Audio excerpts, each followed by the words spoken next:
Science is on the brink of changing your life.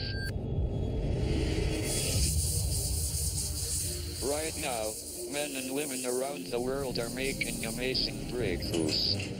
This is incredible.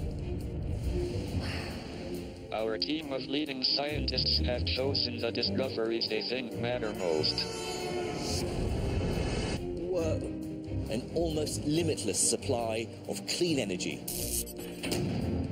It's these which are the basis of one of the most important of all conservation enterprises. From the car you'll drive to medical advances that could save your life. This miracle means that we can replace surgery. On a journey that spans the jungles of Africa. And I'm here to join the hunt, to find one of the biggest threats to human survival. To the quads of Oxford. This is arguably the most complicated thing in the universe. We will show you how science is a force for good. Prepare to see your future. This is the beginning of that brave new world.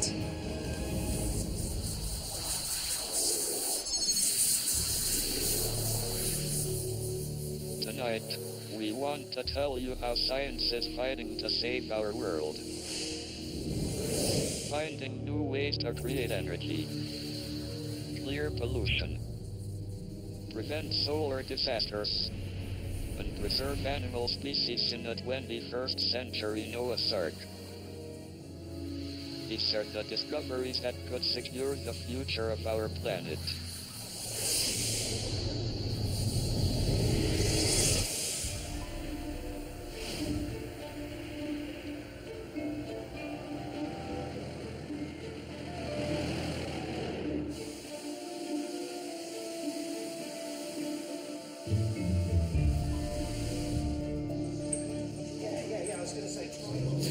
Recently, this elephant made headline news.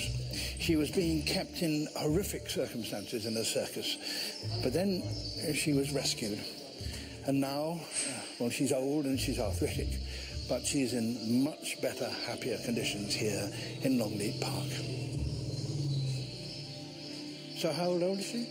Between 57 and 60 years old. I mean, elephants, you know, they've got the same kind of lifespan as we have. We think she's probably the oldest elephant in Europe. Was she born in captivity? No, she's actually from Sri Lanka. She was brought over, I think there was about 15 of them brought over from Sri Lanka back in the 50s, and she's the last surviving one. So Anne's health has improved immensely. She's safer here than an old elephant could ever be in the wild.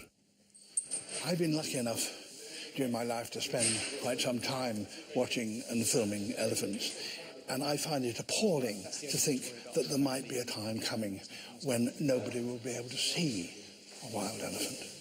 But the fact of the matter is that these majestic, wonderful creatures are fast disappearing from the earth. Hello. Yes, hello.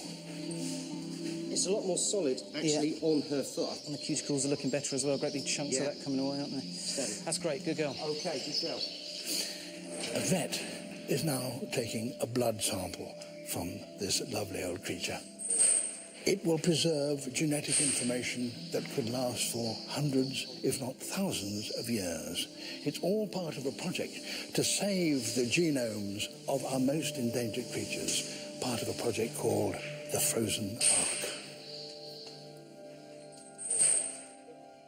Once the blood is taken, it must be processed and refrigerated quickly before it starts to clot.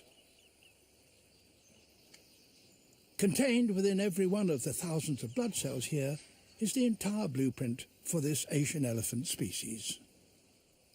Anne's a particularly interesting animal, in my opinion, just because she's an Asian elephant, she's endangered, but we know that she was wild caught in what was then Ceylon over 50 years ago, and so the genetic provenance, if you like, is extremely good. She's good material. Absolutely, I think she's fantastic. I mean, I think Asian elephants as a species are very important to the Ark and very unusual to come across an old elephant that was wild caught, and we know exactly where she came from. So, well, she's a lovely animal. Fascinating.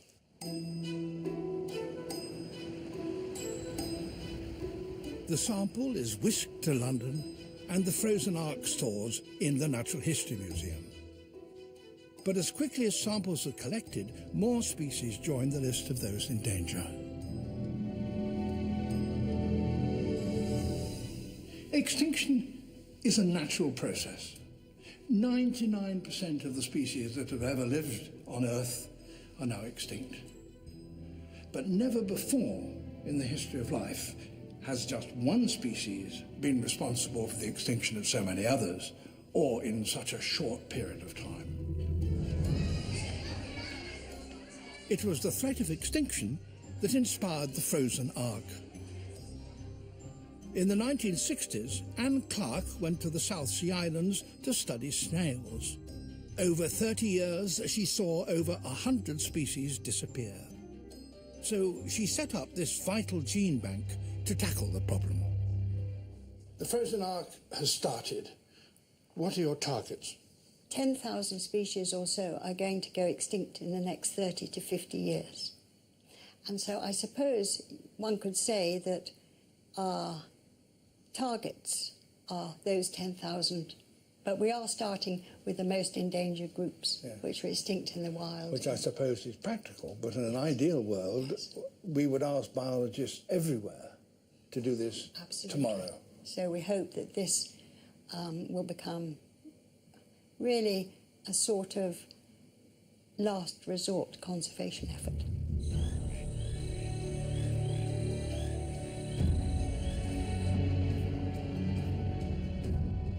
If species extinction continues at its current rate, the work of the frozen ark will be even more critical.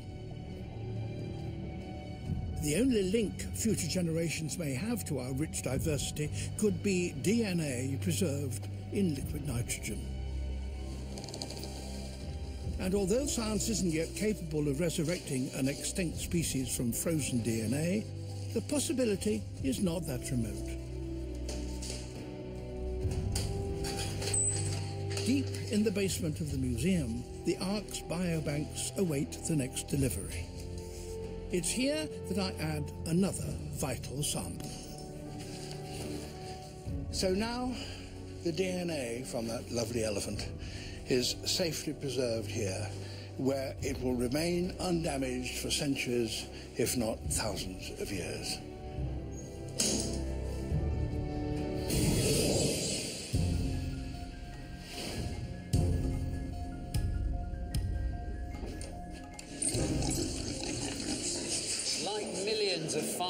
Around the world, these pigs exist for only one purpose: for us to eat them. Around the globe, human beings consume around 250 million tons of meat a year, and that could double by 2050. All this meat eating means livestock is quite literally taking over the planet. Currently, we use around a third of the world's land for livestock production. We're exhausting our resources trying to produce meat, and it's only getting worse. So imagine for a moment a world in which meat is produced without having to breed it, rear it, feed it, or kill it. A world in which meat is produced in tiny little plastic dishes. Science fiction? Maybe not. I'm Mark Evans, and as a vet, I've done a lot of work on animal welfare. So the idea of lab-grown or in vitro meat is intriguing, and it's been around since the start of the last century. Winston Churchill boldly predicted in 1931 that science would soon be able to create a chicken breast without a chicken. And when we got into space, NASA pursued the idea of artificial meat as a way of feeding astronauts on long missions. Now it's scientists here in Holland who are leading the artificial meat revolution with nothing more than a few cells, collagen and squares of Velcro. I'm meeting the man at the frontier of this new science, Dr. Mark Post, a specialist in tissue engineering at Maastricht University. The process of creating in vitro meat starts with a small biopsy taken from a live animal. The cells are tiny, and they need to grow out of these muscle cells, so you need to cut it first in very small pieces, then treat it with an enzyme so that the texture even becomes looser, and you can let the cells grow out. These are the cells that, if we have an injury of our muscle, will actually repair it. And that principle we use to grow muscle in the lab. Okay. What you're doing is damaging the muscle fiber cells to start the stem cells doing their work, and they will then grow new muscle fiber cells out of the damaged one. Exactly. The cells are then cultured by adding them to a medium of nutrients, amino acids and lipids that kick-starts their growth. Each cell doubles every 18 hours, and after 2 weeks, the results are pretty impressive. This dark outline here is the original muscle fiber cell. Right. And they've now divided into every one of these structures here. Right. is a separate cell? Yeah. Right now we can make them to double 20 times, which means that one cell becomes 1 million cells. Wow. Right? And if we improve that, theoretically we can go up to 50 times or maybe even higher. And then you can create an enormous amount of cells from one single cell. At this stage, though, the cells aren't formed together like meat. The next step in the process is to seed them in a collagen gel, which should cause the cells to organise into muscle fibre. Or that's the theory.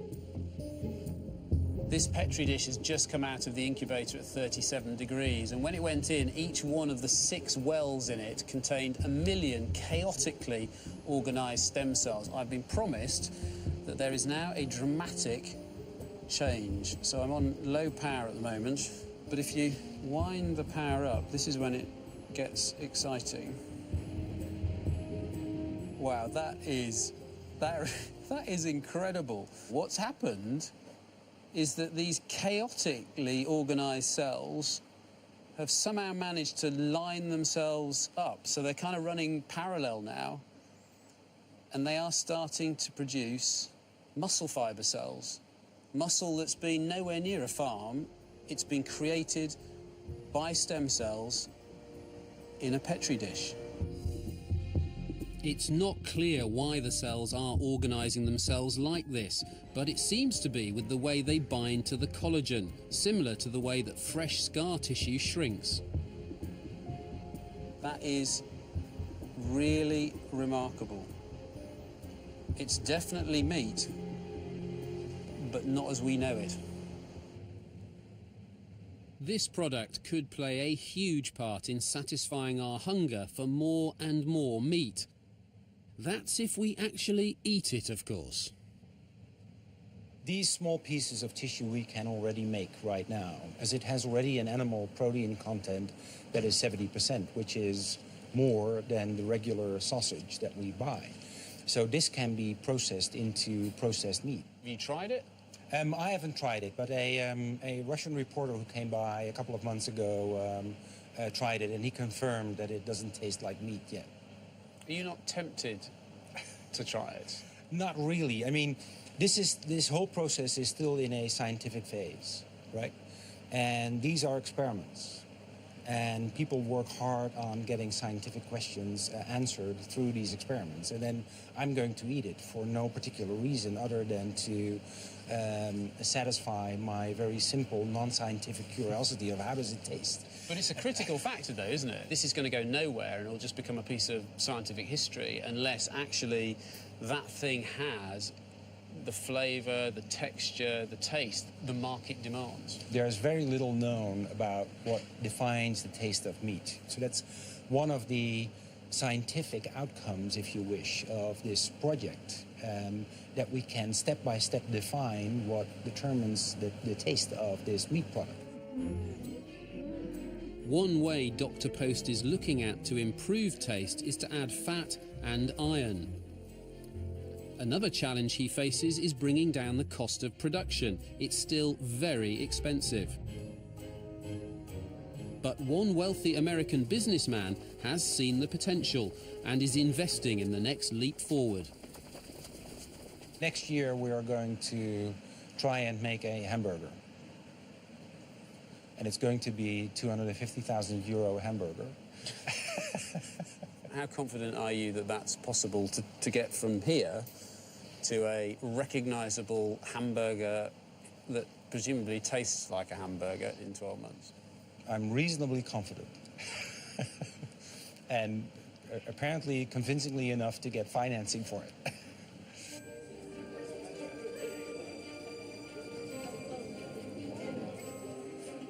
Scientists here in Holland seem pretty confident that sooner or later, possibly sooner, they will be able to grow burgers, sausages, even chops and steaks that are hard, if not impossible, to tell from the real thing. It may be controversial, but in vitro meat certainly has the potential to make the world a better, healthier place. And it could happen if billions of us can be tempted to eat it.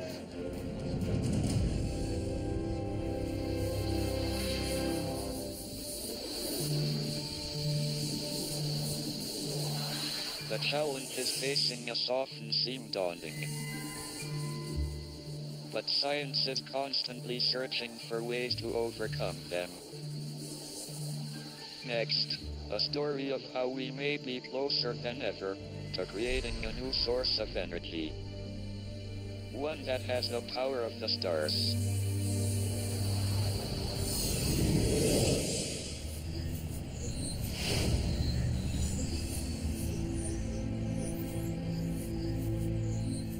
Our modern world has a lust for energy. We're consuming more and more of it each year, and the amount we're gobbling up is due to double by 2050. We're burning our way through fossil fuels. Renewable energy looks like it's not going to fill the gap, and nuclear energy is once again under the spotlight after recent events in Japan. It all seems a bit hopeless, but as a physicist, I know there's an alternative. An almost limitless supply of clean energy, almost no pollution. Too good to be true? Well, I believe it's not that far off.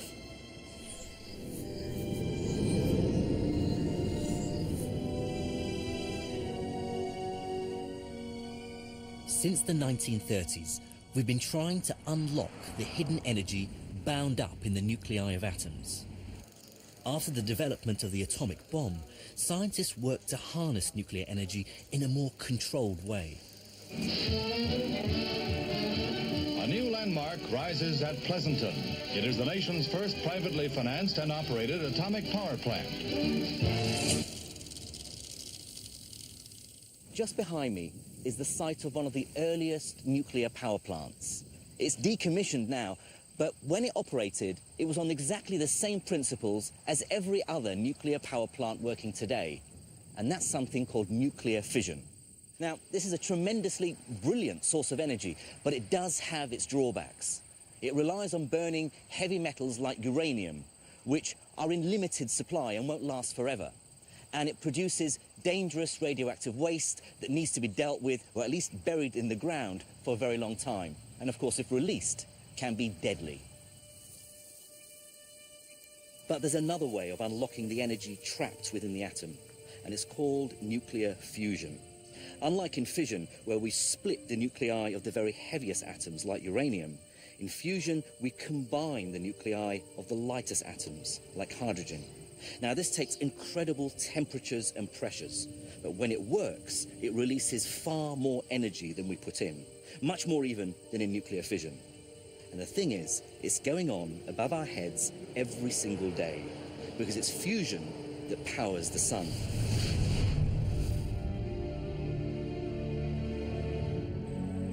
For decades, physicists have been trying to create, controlled and sustained nuclear fusion. Just down the road from here, I'm going to visit a group of men and women who think they might be close to cracking it.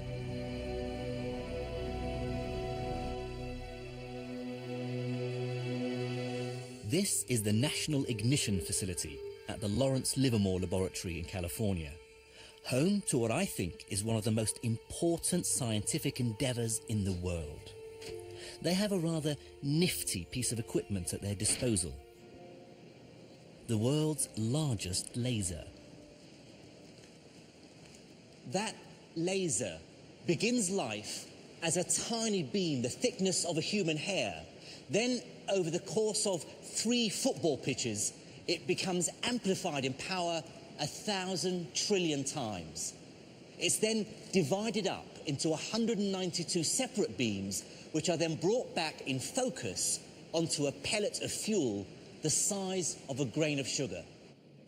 Bruno van Vontergame is the operations manager. This is the core of the facility. Here is where all the action starts.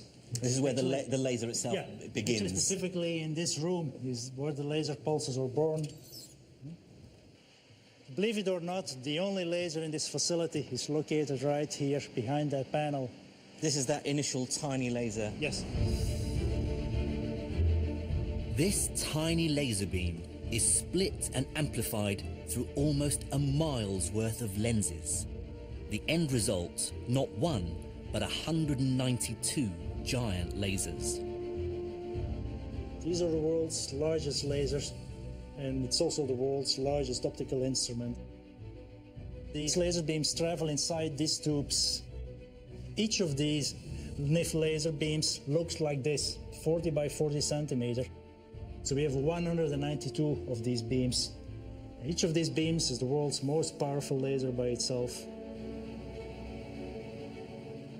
Each of these lasers is destined to fire onto a tiny fuel pellet with 2 types of hydrogen isotopes at its heart. These pellets are prepared on site. It's painstaking precision engineering. Even a flake of human skin could spoil the process. So I've got to suit up. So let me show you the capsule. Here, it's right over here. So that's the capsule here at the end. That's about a 2 millimeter diameter capsule. You want to hold it? I'd love to hold it, yeah. It's incredible to contrast the size of the facility with the lasers. Yeah. Everything focusing down to this tiny little sphere. The fuel pellet is tiny, but its home is huge.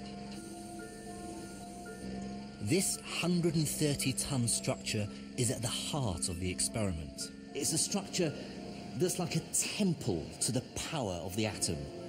It's the target chamber.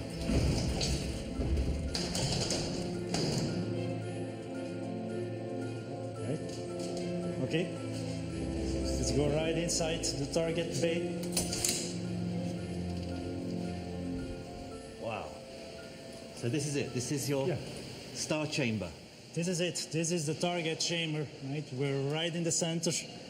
We create a little star when we illuminate a little fuel pellet by 192 laser beams. And this is the most beautiful machine I think I've ever seen in my life. It's that's 3 stories high, just the blue target chamber itself. And then you've got these massive arms beaming in the lasers. Can we get to look inside the chamber? Actually, we have a viewing window that allows us to look inside the vacuum chamber. So here inside the chamber is where it all happens. So here is where we have the target right in the center of this 10-meter diameter sphere. The green light is beautiful. It just makes it seem so... It's magic is going on inside there. The fuel pellet has to be placed in the dead center of the target chamber. Caught in the crosshairs of the lasers, the capsule and the hydrogen atoms implode in 20 billionths of a second, releasing a vast wave of energy. Okay, let me give you some numbers. Over 1 trillion watts of power will be focused on the tiny pellet. The pressure it'll be under will be 100 billion atmospheres. When the hydrogen fuel within the pellet reaches a density 10 times the density of lead, and its temperature 50 million degrees, that's 5 times hotter than the core of the sun, that's when the fuel ignites. Fusion is initiated and the energy within the nucleus will be released. The team have achieved the first target, firing the lasers and hitting the pellet. Now they face the big challenge, generating a fusion burn that releases more energy than it takes to set it off. To do this, They need to get the pressure and temperature high enough to cause the nuclei of the atoms inside the pellet to fuse and release their energy.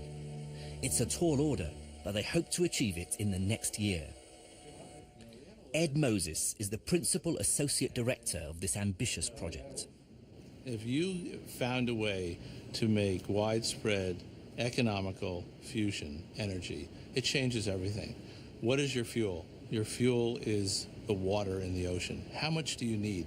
1 million people need a few hundred gallons per year. And the fuel you're using has no carbon in it, so it's not polluting. It has no fission activity, so there's no long-term waste. And your byproduct is helium, a very small amount, but that's it. You don't have geopolitics because, all your energy, everyone can have it. It's not a proliferant technology. You could give it to everyone. They could use it. And it does baseload electricity. It would provide power for billions. The way we live our lives, work and play, depends on us producing enough energy. And although we don't like to admit it, we're living on borrowed time. We're consuming more energy. Our supplies are running out. Our whole way of life is under threat. Well, nuclear fusion could change all that. We have seen how science is tackling some of the man-made problems that face our planet. There are also natural forces that threaten our existence. Next is the story of how scientists are battling to protect us from the destructive forces of our sun.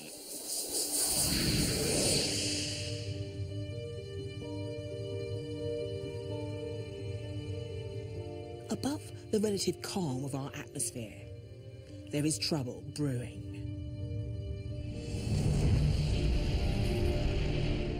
An almighty clash when the solar winds interact with the Earth's magnetic field, bringing a storm of electric matter, radiation, and fast-moving high-energy particles.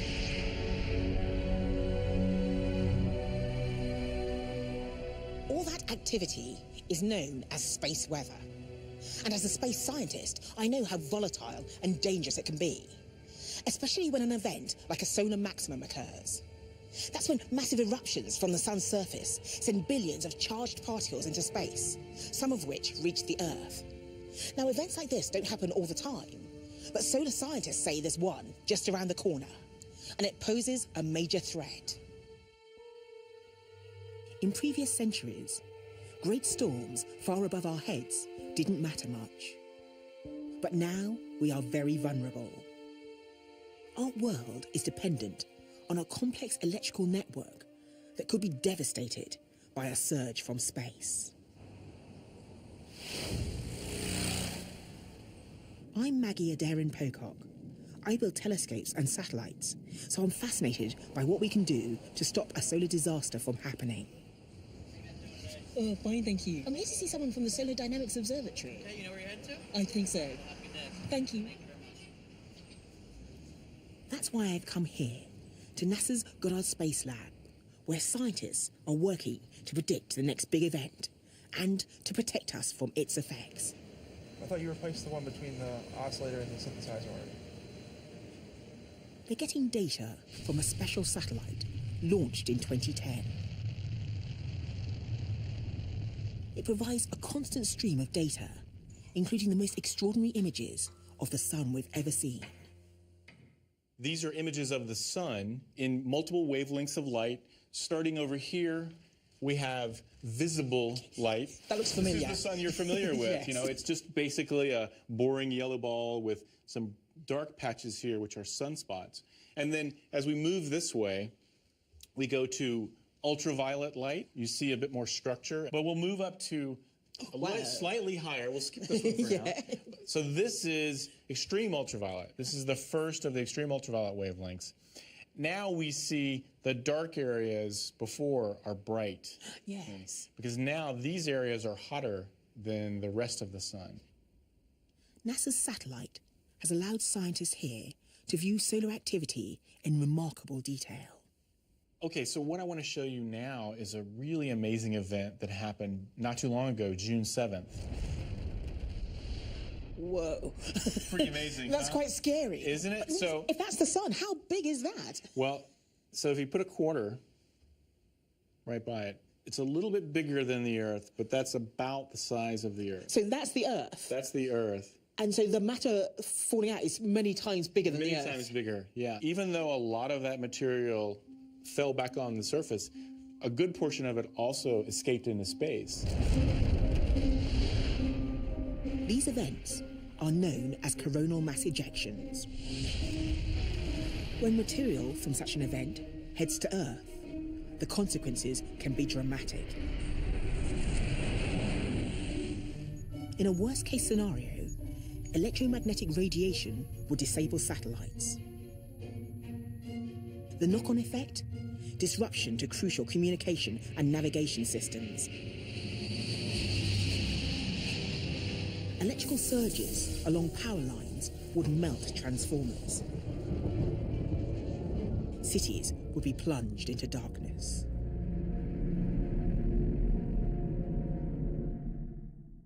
So what you see here is an animation of actual space of the Fourier. Fortunately, there are NASA scientists like Antti Polkinen protecting us. His analysis of coronal mass ejections provides an early warning system.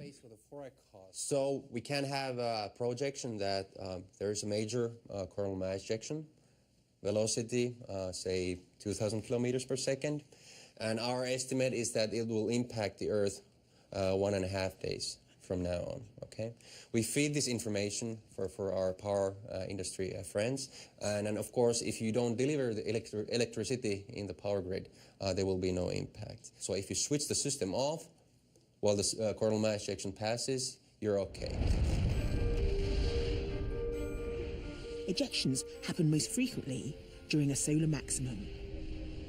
The next one is predicted for 2013. No one knows just how disruptive it might be. That's why NASA's research into how to forecast these events is so vital. Some experts suggest that the damage caused by a major solar event could cost the global economy $2 trillion. Now, I don't believe we'll ever be able to tame the power of the sun and stop these events in their tracks. But by using the science to understand and predict them, we can at least prepare for the worst and hopefully stop a global catastrophe.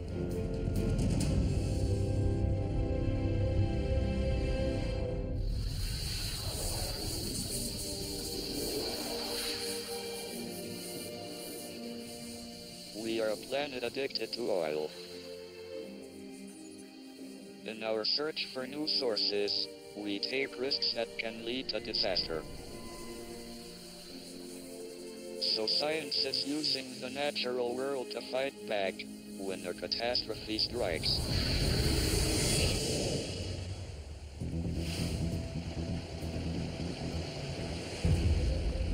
I'm here in the Louisiana marshes on the edge of the Gulf of Mexico, and it was here where one of the largest oil spills in history spewed out almost 5 million barrels of oil.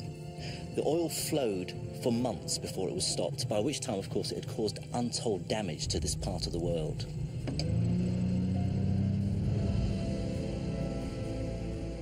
The scale of the pollution was vast, as oil pumped directly from a pipe on the seabed.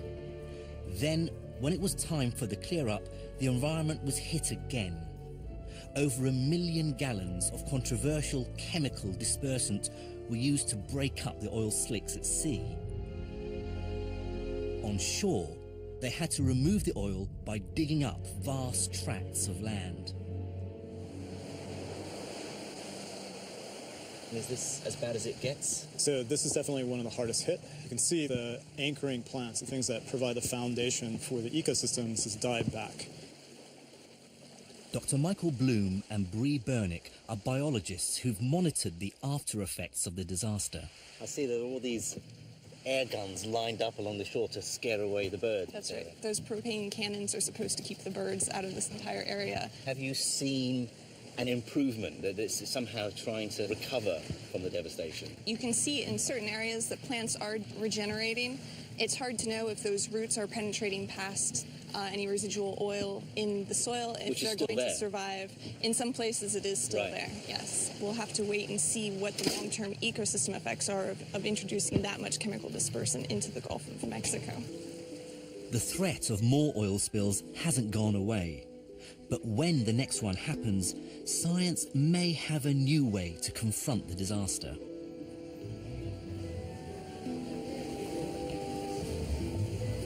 Here in New Orleans, scientists have found a way of tackling the pollution by exploiting the behaviour of tiny life forms, invisible to the naked eye, that have been around on our planet for billions of years.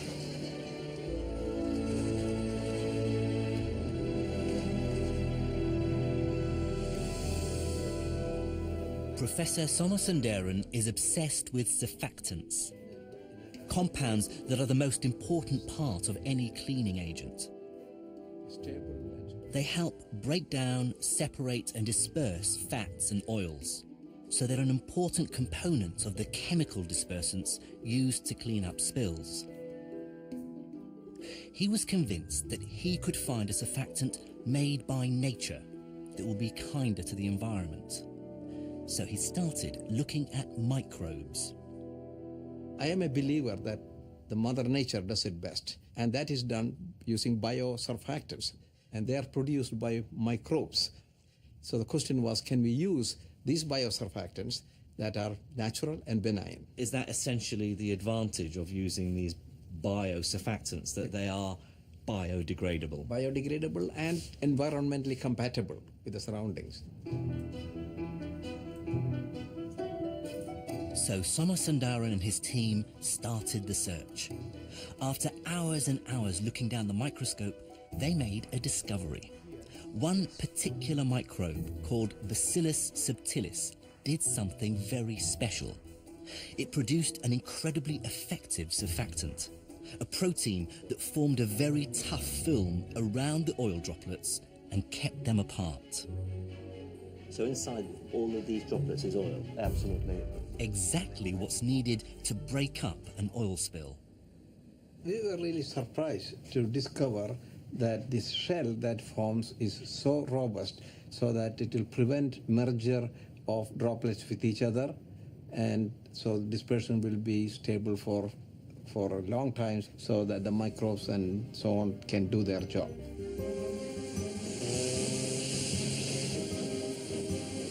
Microorganisms have been keeping life going on this planet for billions of years, and some of our greatest scientific achievements have come from our manipulation of these tiny and tireless creatures. They've cured us of disease, they've provided us with fuel, and now, for as long as we depend on oil, armies of these one-cell wonders could be released to help clean up the mess we always seem to leave behind. At the start, we showed you how science is fighting to preserve the future of endangered animals. Now, a story of how we are defending another part of our natural world.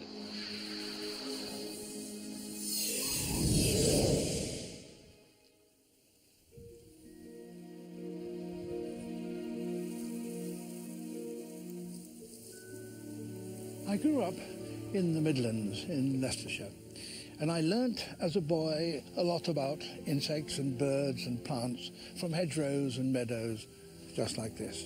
But today, much has changed. The meadows have been swallowed up by the city as population growth caused it to expand. The hedgerows have been torn up as agricultural practices have changed.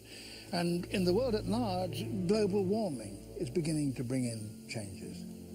And all that means is that plants are in great danger. In fact, in Britain, it's now estimated that 1 species in 5 of plants is now in danger of extinction. And that applies worldwide. But part of the solution to this terrible problem is provided by plants themselves.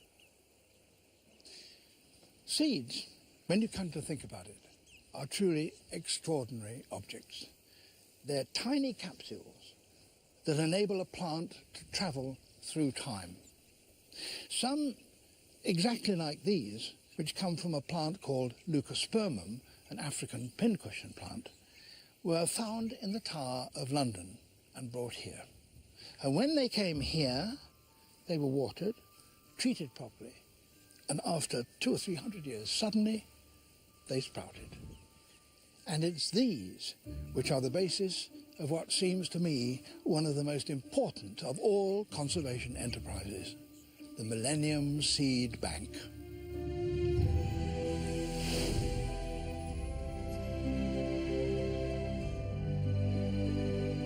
So far, the seed bank has collected nearly 2 billion seeds, saving more than 30,000 species. Many come here to these state-of-the-art facilities at Wakehurst Place in the south of England. Paul Smith is the director of this ambitious but vital project. We try to collect right across the spectrum, but we prioritise the most endangered species, the rarest species, and those that we think are most useful to people. Seeds come in almost daily, but there's lots to do before they're stored. Today, a large shipment of seeds has arrived from Madagascar. First, they're cleaned and dried for up to 6 months. A sample is then X-rayed to check the seeds are properly formed and contain an embryo. Those damaged by insects are discarded, and the healthy ones are finally stored in glass containers at -20 degrees Celsius. In this one room, there are 1 billion seeds. The amount of variety of plants represented here is quite extraordinary. But is this treatment working? Will these seeds be kept alive by these conditions? The plain fact is that nobody really knows. It's a gamble. But by testing the gases given off by the seeds, the seed bank can check that they're still alive. The seeds that survive all this will only be of use if they can germinate. So the bank is creating a set of growing instructions for future generations. These are the mungongo, which is a tree, a 10-metre tree from southern Africa, from the Kalahari Desert. And they're very like an almond. They're a little bit larger than an almond, but inside the kernel is very high in protein content and oil content, very nutritious. So people make it into a porridge. So what's the problem?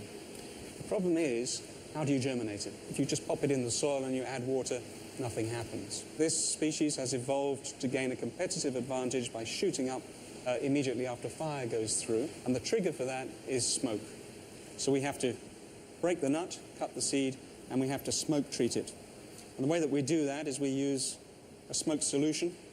You can smell it, it smells of smoke. Yeah. Yep.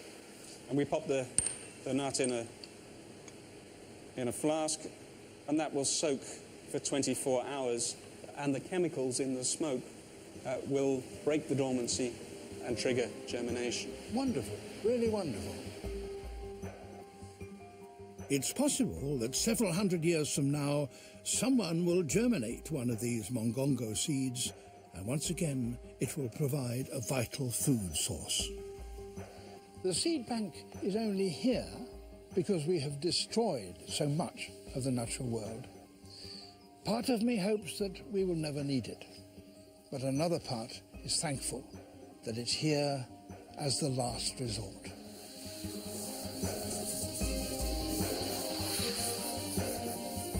The human species has conquered Earth. But success has come at a price. Our demands on the planet have created problems for generations to come. As we have seen, science does have solutions. We are in a race to ensure our future.